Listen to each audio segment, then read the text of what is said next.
concernait. Siméon prit l'enfant dans ses bras et il bénit Dieu en disant: Maintenant, ô Maître souverain, tu peux laisser ton serviteur s'en aller dans la paix, selon ta parole.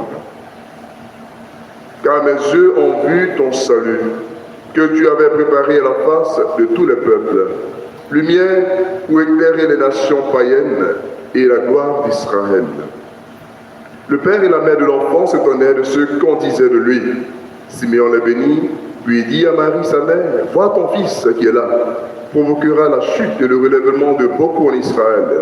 Il sera un signe de division, et toi-même, ton cœur sera transpercé par une épée.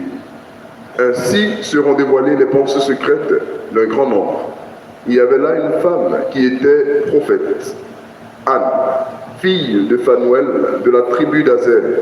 Demeurée veuve après 7 ans de mariage, elle avait atteint l'âge de 84 ans. Elle ne s'éloignait pas du temple, servant Dieu jour et nuit, dans le jeûne et la prière. S'approchant d'eux à ce moment, elle proclamait les louanges de Dieu et parlait de l'enfant à tous ceux qui attendaient la délivrance de Jérusalem. Lorsqu'il eut accompli tout ce que prescrivait la loi de Moïse, ils retournaient en Galilée, dans leur ville de Nazareth. L'enfant grandissait et se fortifiait, tout rempli de sagesse, et la grâce de Dieu était sur lui. Acclamons la parole de Dieu. Louange à toi, Seigneur Jésus.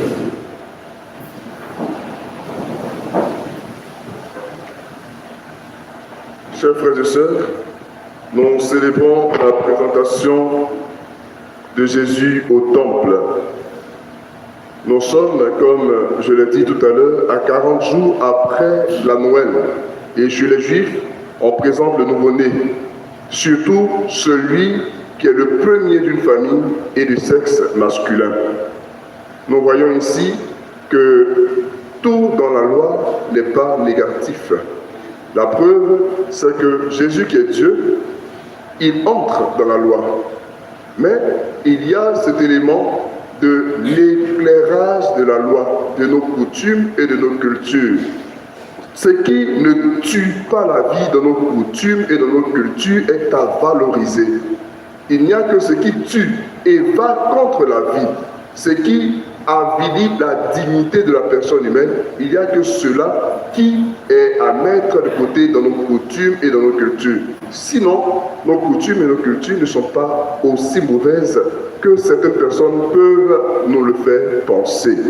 Et Jésus aujourd'hui, en faisant ce rite, nous montre que nos coutumes et nos cultures ne sont pas, dans leur généralité, mauvaises.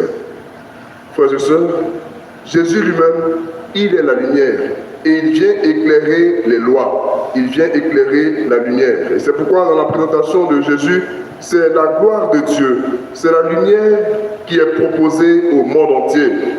C'est pourquoi en célébrant aujourd'hui la présentation du Seigneur, nous célébrons aussi la lumière que représente Jésus, la lumière que Dieu nous propose. Nous célébrons également la vie consacrée pour dire que cette vie est appelée à éclairer le monde, est appelée à donner un témoignage, est appelée à donner l'exemple au monde, l'exemple de la lumière de Jésus.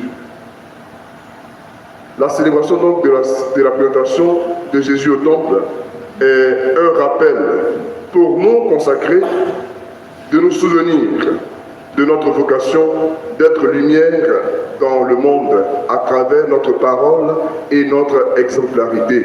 Mais en même temps, c'est tous, par notre baptême, qui sommes consacrés.